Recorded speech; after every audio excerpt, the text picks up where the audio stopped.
In the 3rd year of Jehoiakim, the people of Israel found themselves ensnared in darkness, estranged from Yahweh, crying out for deliverance from the oppression of King Jabin. The iron chariots of Sisera, his fierce commander, loomed like shadows over the land of Canaan, instilling fear in the hearts of the Israelites. They had strayed from the covenant, and thus, the cycle of misery began again. Yet, in the land between Ramah and Bethel, a light flickered. Deborah, a prophetess and judge, offered counsel and a call to return to their God. Seated under the palm tree that bore her name, Deborah listened intently as the cries of her people wafted through the air, mingled with the desolation of their hearts.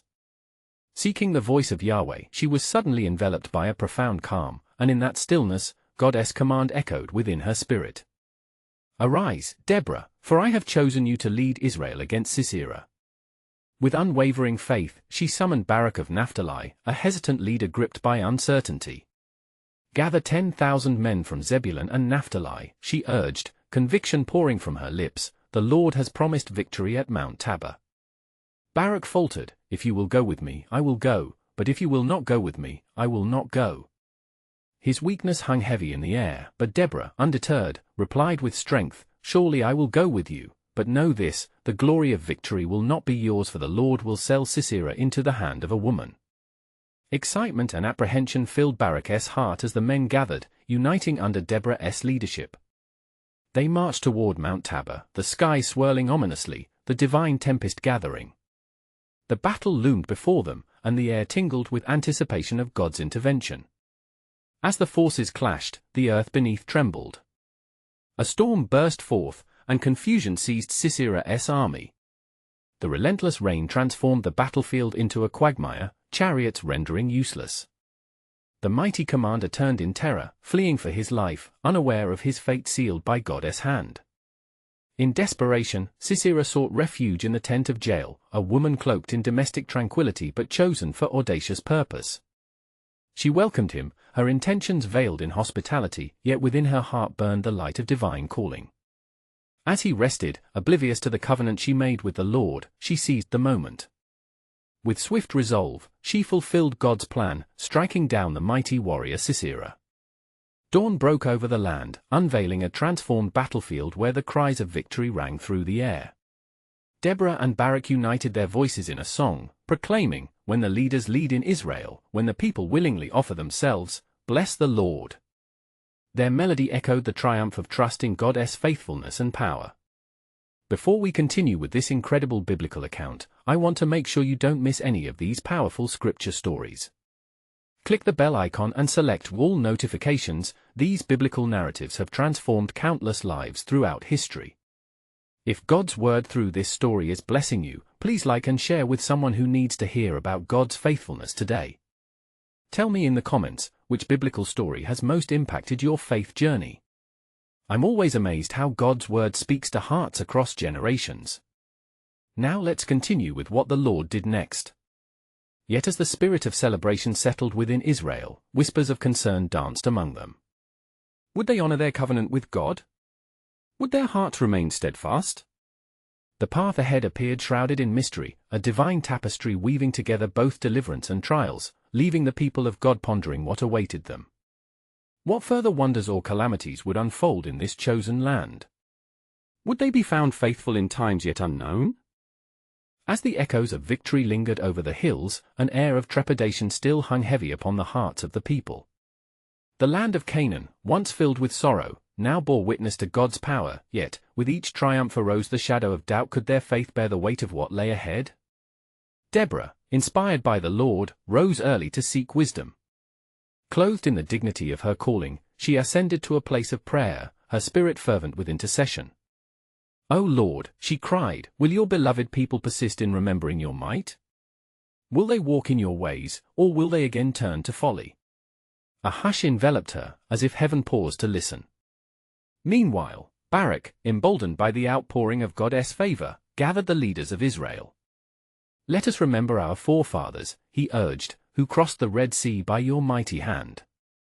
Let us recount how you granted us deliverance from the bondages of Egypt and led us into this land. Can we not trust the Lord for the journey yet to come?" The men nodded, but a lingering fear clouded their resolve. As word spread of their triumph over Sisera, other nations watched the emboldened foes lurking in the shadows, waiting for an opportune moment. From the east, the king of Moab, restless and stirred, plotted against Israel. He conspired with the king of Ammon, whispering murmurs of war that reached Deborah's ears. In response, she called together the leaders, prophetic urgency igniting her words. A greater battle approaches. The Lord is faithful, but take heed, complacency can lead to tragedy. We stand on the precipice of a new challenge. Her voice, like a trumpet, rang clear, stirring the hearts of her people. Barak rose again. We must prepare ourselves. Let us call upon the Lord and gather an army, for our sovereign God shall fight for us. Victory will not be won by might, but by the Spirit that goes before us. The assembly took heart, recalling past deliverance and the promise of future salvation. As the sun dipped beneath the horizon that evening, an eerie calm descended upon the camp. Deborah felt a pull in her spirit, sensing the depths of what lay beyond the immediate.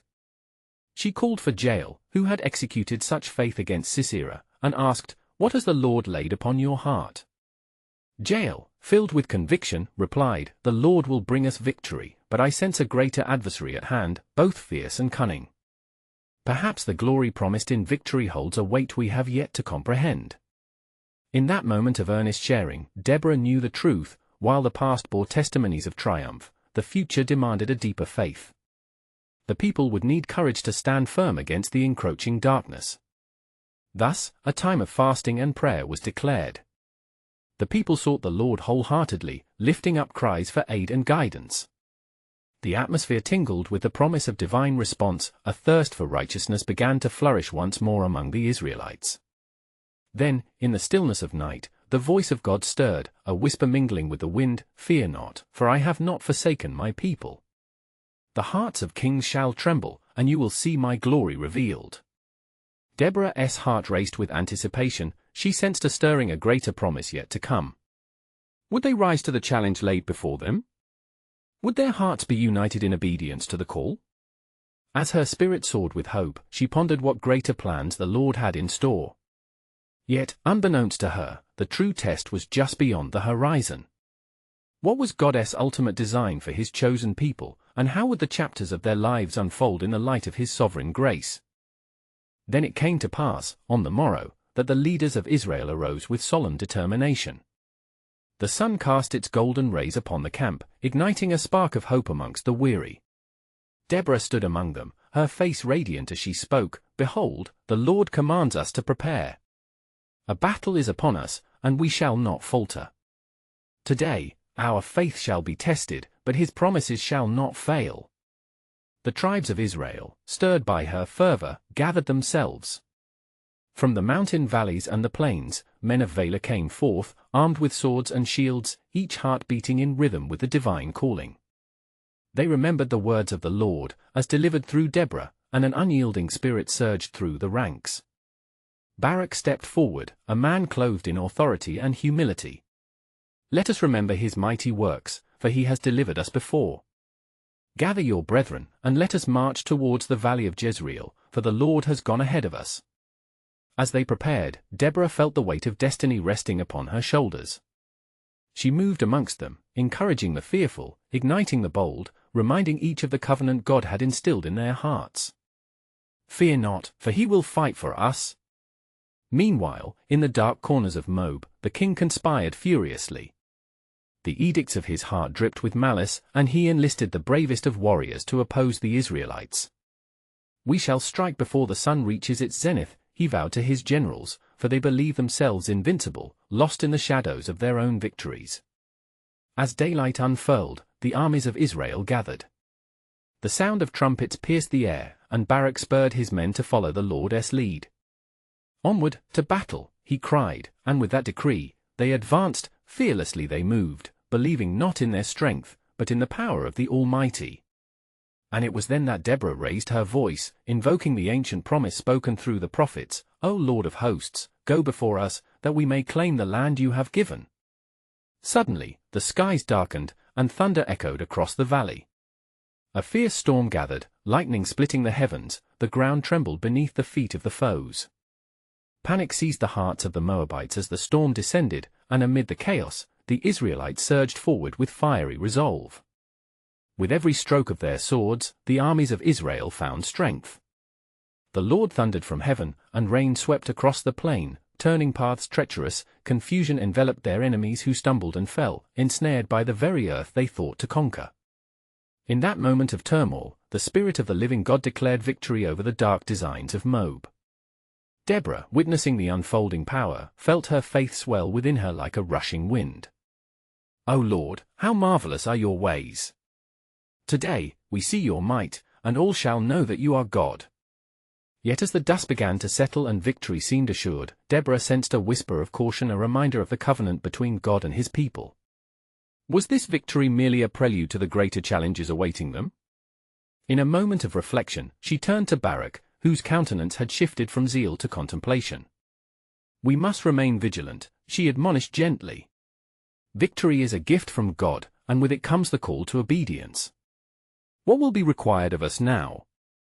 As the sun set beyond the horizon, casting long shadows upon the land, a lingering truth hung in the air. The journey ahead would be fraught with trials, but the faithful would walk in the light of his promise, for God's plans were yet unfurling. What deeper purpose lay hidden in the heart of God for his people, and how would the chapters of their story interweave with his unfathomable grace? The questions lingered, beckoning forth the dawn of new revelations. Then the news of their victory resonated throughout the land, for the Israelites had triumphed over the Moabites, and the breath of salvation filled their hearts. They gathered as a people transformed, their spirits renewed in the glow of God's favor. Songs of thanksgiving arose, echoing through the valleys, and praise flowed forth like rivers of joy. "The Lord has fought for us. The Lord has delivered us," they sang, their voices intermingling with the sound of jubilant laughter.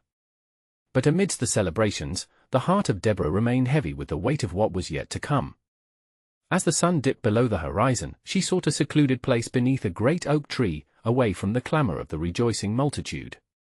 Her spirit yearned for communion with the Almighty, for wisdom and discernment to lead her people in the days ahead. "O Lord," she prayed earnestly, "you who have shown us such mercy, grant us the strength to remain humble in our victories. Let not our hearts grow proud nor our spirits wander from your path. Guide us through the valleys that await, for in our flesh dwells no good thing." In that sacred silence, the Lord spoke to her heart, "My daughter, the trials are but the beginning of my plans. For I have chosen you to lead Israel not merely through battles, but toward a deeper understanding of my ways. Stand firm, for I will reveal what is to come." With renewed vigor, Deborah returned to her people. The fire of divine purpose glowed in her eyes as she gathered the leaders. "Rejoice, O Israel! For the Lord has granted us favor in battle," she proclaimed with a voice full of authority. "Yet, hear this, we shall need to forge ahead, to remember this day not as an end but as the dawn of a new season. We must prepare our hearts, for the land is filled with challenges yet unseen." Barak, emboldened by their earlier victory, raised his hand in unity. "What shall we do, Deborah? Tell us how to remain faithful, for we stand ready to follow wherever the Lord leads." "First, we will renew our covenant with him," said Deborah, commanding their full attention.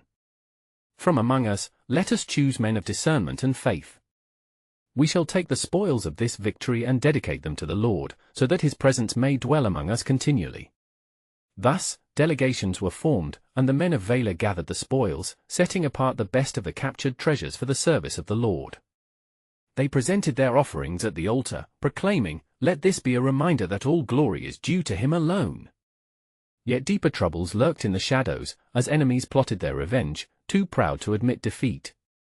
News of the Israelite victories began to spread, reaching the ears of the kings across the neighboring realms.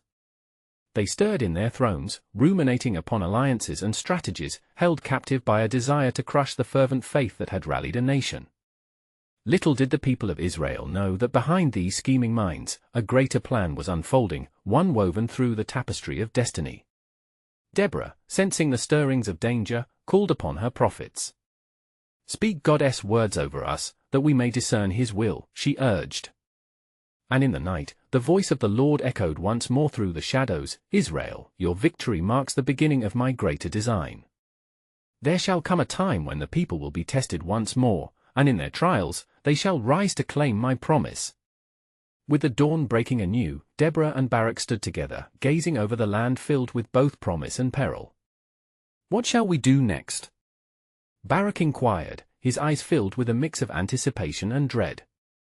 Deborah replied with fervent resolve, we shall trust in his sovereign plan, for our journey is just beginning. Thus, the stage was set, as the unfolding story of Israel continued with divine intrigue. What greater trials awaited them, and how would their faith be further tested on the path God had ordained? The mystery lingered, beckoning them deeper into the heart of his will. As dawn broke over the land of Israel, a golden hue painted the horizon, revealing the beauty of the valleys and the heights of distant mountains. The air was thick with expectation as the people prepared to rise from the remnants of their celebrations. Yet even in the splendor of the new day, their hearts were weighed down by an unseen battle looming ahead. Deborah summoned the tribes of Israel to the encampment. People of Israel, she called, her voice a clarion call, steady and strong. The Lord speaks to us once more. He desires unity among us as we prepare to face those who conspire against our freedom. For his plan is not merely for our survival, but for our revival. The elders listened intently, their faces aglow with determination. How do we stand firm in faith? Asked one of the leaders, his brow furrowed with concern. When we know our enemies are plotting against us. Fear not, she replied, her confidence a beacon to those gathering around her. The Lord who delivered us from the hand of the Moabites remains our shield.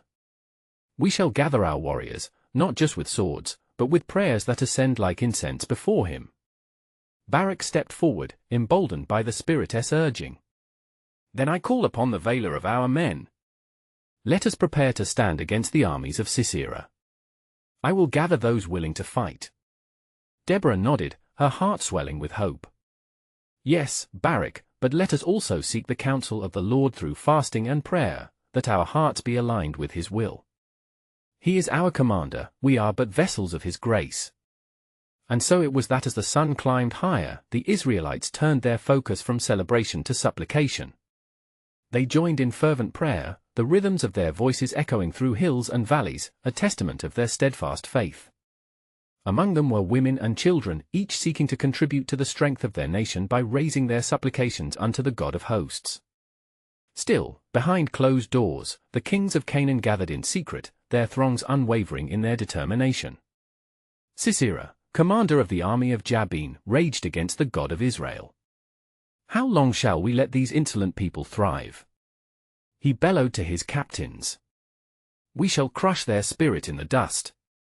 Strengthen our arms and rouse the might of our chariots, for the time of vengeance is at hand. But even as they plotted, the Lord stirred in the hearts of Deborah and Barak. He revealed to them the strategic importance of the location where the next confrontation would occur. Get ready, for this very ground shall be the place where I display my glory, Deborah spoke with fervor, spirit ignited by his promise. As the sun dipped lower, the people of Israel began to assemble their forces, their hearts harmonizing with the rhythm of God's mighty purpose. Armed with faith, they marched forth, led by Deborah and Barak, proclaiming the promises of their God, the Lord shall go before us. The Lord shall fight for us. Unbeknownst to them, the enemy had already underestimated their resolve, believing their victory to be assured. As the armies clashed, both sides would soon taste the grim reality of rebellion against the Almighty. Yet in the shadows, God's greater purpose loomed still. A whisper within the hearts of his people signaled a transformation, one that would change the course of history forever. But as the night thickened and the clash of swords echoed across the valleys, a question remained: how would God's great promise unfold amidst such turmoil? What divine surprise lay ahead for Israel, and how would they rise to claim the victory prepared by their God? The stage was set, as God's sovereign plan awaited its grand manifestation.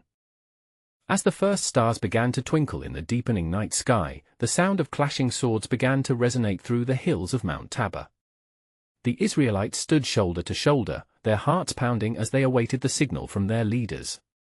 Barak, his faith anchored firmly in the promises of Yahweh, raised his voice over the din warriors of Israel. Stand with me, for the Lord has commanded our deliverance. At that moment, a trembling hush fell over the encampment. The air was thick with anticipation, yet the presence of the Almighty filled their spirits with an undying fervor. Deborah, her countenance radiant like the morning sun, declared, "The Lord of hosts is our banner and our strength. Charge forward, knowing that, though the odds seem insurmountable, our God cannot be defeated." With a mighty roar, the Israelite forces surged ahead, resembling a mighty wave crashing upon the shore. But Sisera, confident in his multitude of chariots and seasoned men, positioned his troops across the valley with a scornful glance. "Is this the strength of Israel?" he mocked, contempt dripping from his words. "Let them come. Today, their hopes will be dashed like shattered clay." As the armies met, the ground shook beneath the fierce clash of shields and the cries of battle. Yet, amidst the chaos, the Lord intervened in ways unseen. Deborah and Barak remained resolute, lifting their prayers high, their voices intermingling with the clamor of war.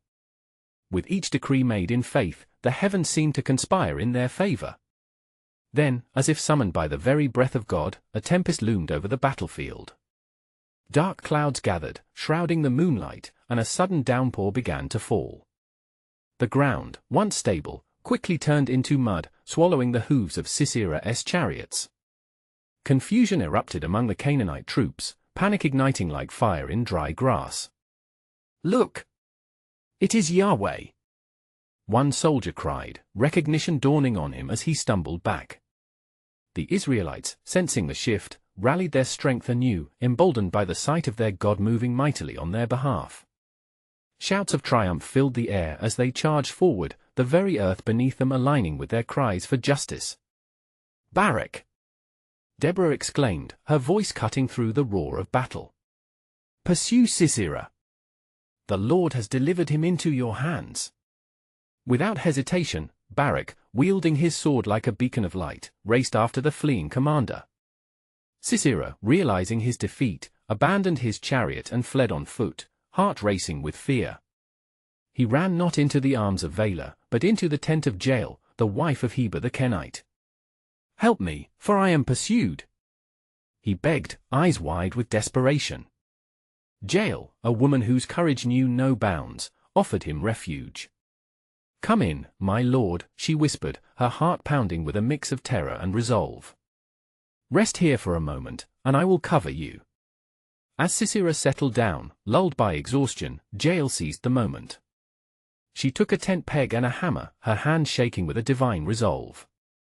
"What if I am the instrument of the Almighty?" she thought. In that instant, her heart knew the weight of her decision. Silently she approached him, and with a swift, trembling action, she struck. The mighty commander fell, silenced forever, prophesying defeat and sealing Israel's victory. Meanwhile, Deborah and Barak returned, the cries of victory rising all around them. "The Lord has wrought a great miracle," Barak declared, the thrill of divine triumph surging through him. "There is none like our God." As the sun began to rise, casting rays of light upon the battlefield, the remnants of Sisera's army scattered like chaff before the wind. The whispers of hope echoed through the land, carrying tidings of deliverance. But amid the euphoria reverberating in the hearts of Israel, the question remained, unspoken yet resonant: what grander design was woven within this victory? For in the heart of the Almighty, a greater narrative was unfurling, revealing threads of redemption yet hidden from mortal eyes. As the people celebrated, they would soon learn that God's plan was deeper and more wondrous than they had ever conceived. And it came to pass, as the dawn broke over the land, illuminating the slopes of Mount Tabor with golden light, that the Israelites rejoiced in the triumph granted by the hand of the Lord. They gathered together, the sound of their voices rising like sweet incense unto heaven. "Blessed be the Lord, who has delivered us from the hand of our oppressors," they sang, while their hearts swelled with thankful praise. Deborah, inspired by the Spirit of the Almighty, stood among them, her heart full as she called for songs of victory. "Let us recount the valiant deeds of the Lord. For the earth has trembled, and the sky spoke forth his sovereign will. He has shattered the strength of Sisera, our enemy, through the hands of a woman and the courage of his people." As they mingled their laughter with tears of joy, Barak, holding the reins of his horse, approached Deborah. The day was indeed the Lord's, and we shall not forget this moment.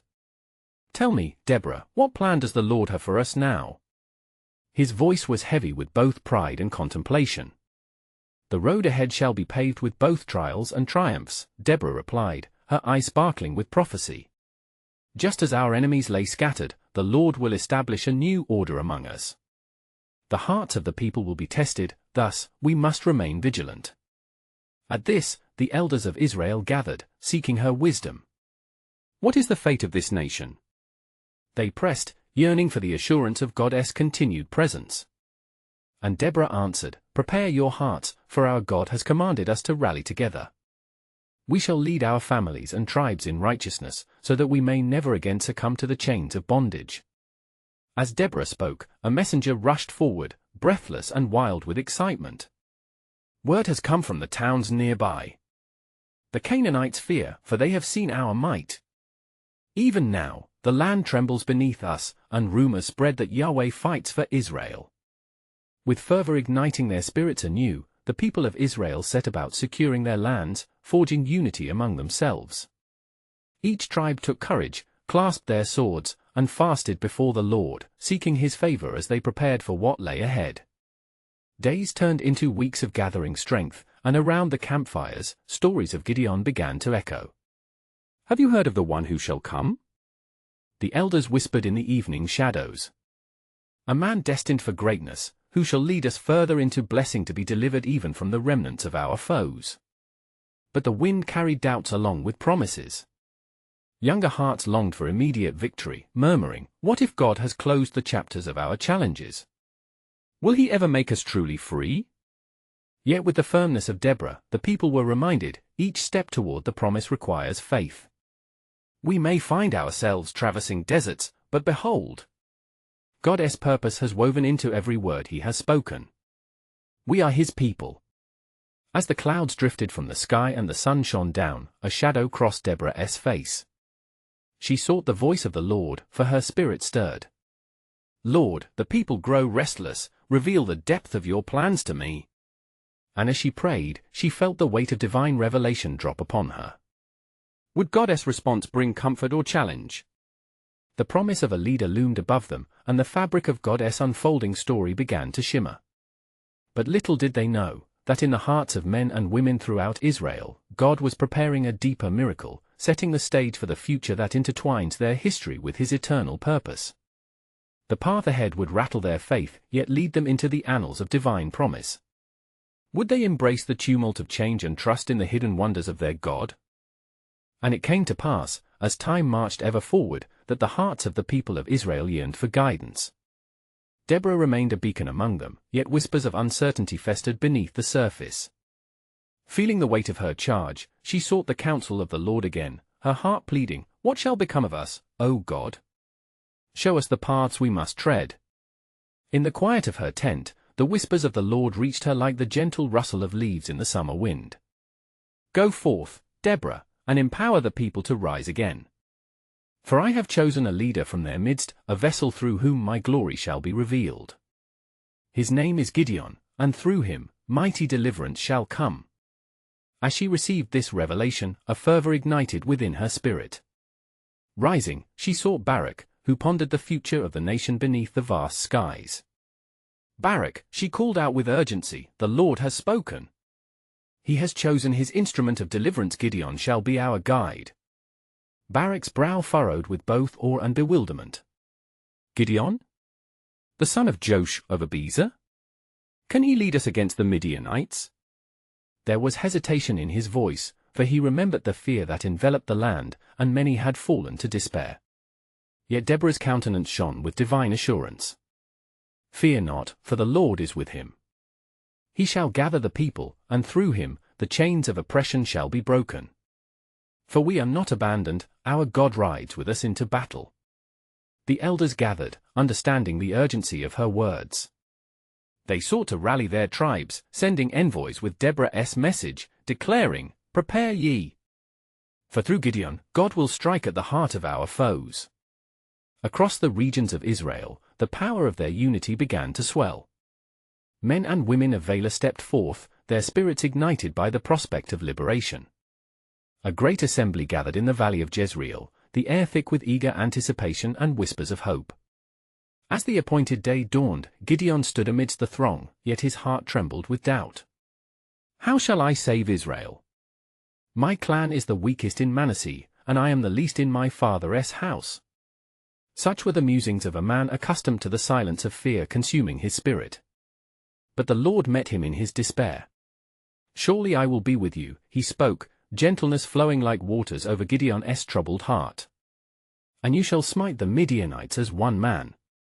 With divine purpose enveloping him, Gideon bowed low and accepted the call. In the days that followed, signs abounded, the fleece and the dew became reflections of Gideon's seeking heart. The people witnessed his resolve, and their loyalty surged toward him. They brought forth sacrifices and declared, "Let the Lord speak through Gideon." Yet even amid burgeoning hope, a storm brewed within the unseen realms. For in the shadows, the adversary stirred, plotting to undermine the deliverance that was soon at hand. Little did the sons of Israel know that they would soon be tested, both in their faith and in their unity. As the sun set beneath the horizon, casting glorious shades upon the land, a flicker of uncertainty ignited in the hearts of the people. Would they stand firm beside Gideon, trusting in Yahweh's promise? As Gideon prepared for what lay ahead, the Spirit of the Lord thickened around him. For at that moment of preparation, as nations prepared for war, heaven awaited, eager to unveil a profound and miraculous destiny for his people. Would they allow their doubts to drown their hope, or would they rise with boldness, witnessing the hand of God move in their midst? In prophetic mystery, the reasons behind God's sovereign choice were hidden yet unfolding. Would they grasp the depth of his glory, even as the horizon beckoned challenges yet unseen? And it came to pass on the eve of their great assembly, that Gideon, feeling the heavy weight of expectation, sought a sign from the Lord once more.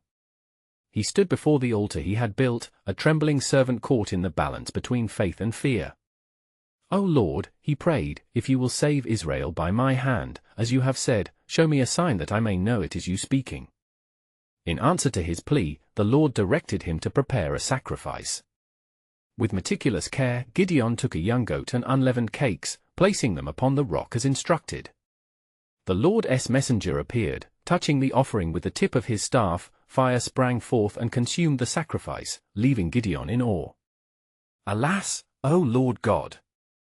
For I have seen the angel of the Lord face to face," he cried, dread enveloping his spirit.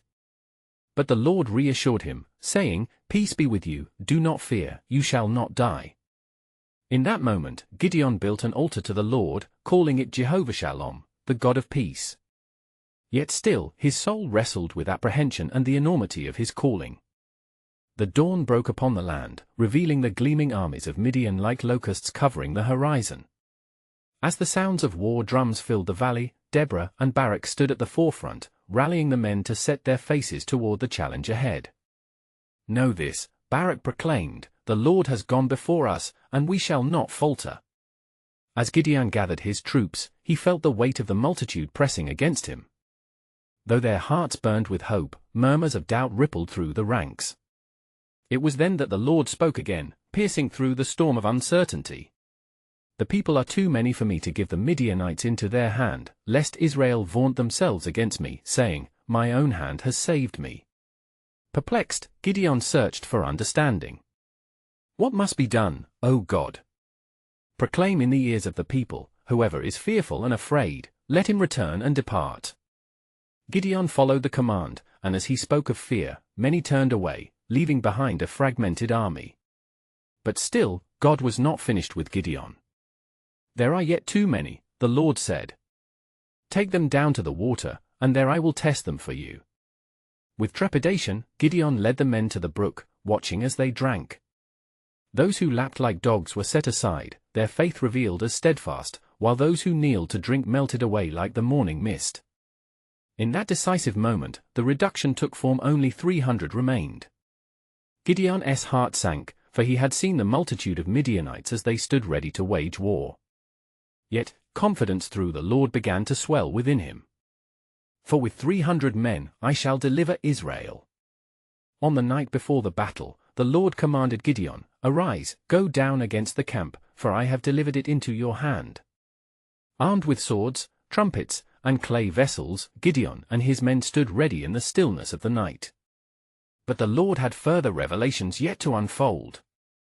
As the stars twinkled in the vast heavens, he whispered once more to Gideon, "If you are afraid to go down, take your servant and go, and you shall hear what they say, and afterward your hands shall be strengthened." With newfound courage, Gideon took his servant and approached the enemy camp. As they listened close, they heard a dream recounted, a vision of victory brought through Gideon that sent shivers through the hearts of the Midianites. Indeed, the Lord had already set forth his supernatural plan. Would Israel recognize that the battle belonged to the Lord, and would they rise to grasp the future promised for them? The dawn was nigh, and with God's power ready to manifest, all creation awaited the unfolding of his glorious purpose. As the dawn bathed the mountains in golden light, the chosen 300 men stood poised at the edge of the enemy camp, the directives of their Lord echoing within their hearts. Stripped of their fears, they clutched their trumpets and empty vessels, resolve igniting within them like dry grass catching fire. Gideon, emboldened by the whispers of God, rallied his men. "Remember, brothers, our strength lies not in our number but in the Almighty who goes before us. He will deliver the Midianites into our hands." With a triumphant cry, they descended upon the encampment, the sound of trumpets piercing the still air, reverberating through the hearts of men. The clay jars crashed to the ground, shattering into 1,000 pieces, their deafening clamor sending shockwaves through the ranks of Midian. As the piercing notes rang out, confusion swept over the enemy. Wakefulness gave way to chaos, as men tumbled from their beds, bewildered and terror-stricken, believing they were outnumbered by an unseen force. For the sword of the Lord and of Gideon summoned the voices of the faithful, echoing like a drumbeat against the echoes of night. The Midianites stumbled, gripped by the throes of panic, their hearts quaking at the presence of their God. In their confusion, darkness turned against itself, the very enemy fought one another in a frenzy of fear and desperation. God's mighty hand orchestrated an unparalleled victory, rendering the foes as mere shadows of their former selves. And in that pivotal moment, the promise of deliverance took corporeal form. Victory rang out across the valley, filling the air with the sweet sound of triumph, a harmony arising from the faithful, victorious followers of the Lord. Gideon, witnessing the unfolding miracle, knew that this moment would be etched into the hearts of Israel forever. Their faith had borne fruit, their trust resulting in a day of unparalleled deliverance. As the dust settled and the echoes of battle faded, the people of Israel gathered, hearts ablaze with gratitude and reverence. They responded to Gideon's call, affirming their commitment to walk in faithfulness to their God. Deborah, standing amongst them, raised her hands in worship. "Blessed be the Lord, who has not abandoned us to despair but has lifted our heads in victory." Their songs filled the air, intertwining with prayers of thanksgiving as they dedicated their hearts anew to the covenant. "O Lord," they proclaimed, "you are our deliverer. Remind us of your wonders and keep our spirits steadfast." Yet, Deborah felt a stirring within her, a reminder that while the Lord had moved mightily, the journey of God's people was far from complete. "We must remain vigilant, beloved," she exclaimed. "The path ahead may hold uncertainties, yet we have tasted his goodness. From this day forth, let us teach our children, our generations, to remember the power of faith and the might of our God." Gideon, emboldened by their unity, echoed Deborah's sentiment. Today marks the beginning of a new chapter for Israel. May we stand firm in our covenant, for the Lord will guide us through both trials and triumphs. With shouts of Amen rising up like fragrant incense, the nation of Israel reaffirmed their covenant with Yahweh. Sacrifices were offered, and those who walked among the ruins of their foes could see the hand of God had worked through faithful obedience. They resolved to teach their children, to pass along the legacy of God's faithfulness as the tapestry of their history continued to weave a story rich with divine purpose. As the sun dipped low, casting its warm glow upon the land, the people of Israel began to build anew not just physical structures, but the very foundations of their faith. They chose leaders of wisdom, they revived the traditions of their ancestors, and they encouraged one another in righteousness, keeping the memory of their deliverance alive. The shadows of past fears lingered still, yet the heart of the nation beat to the rhythm of hope. And across the landscape of Canaan, where temples to false gods once stood, altars to Yahweh rose in dedication, symbolizing the renewed commitment of a people transformed by God's grace.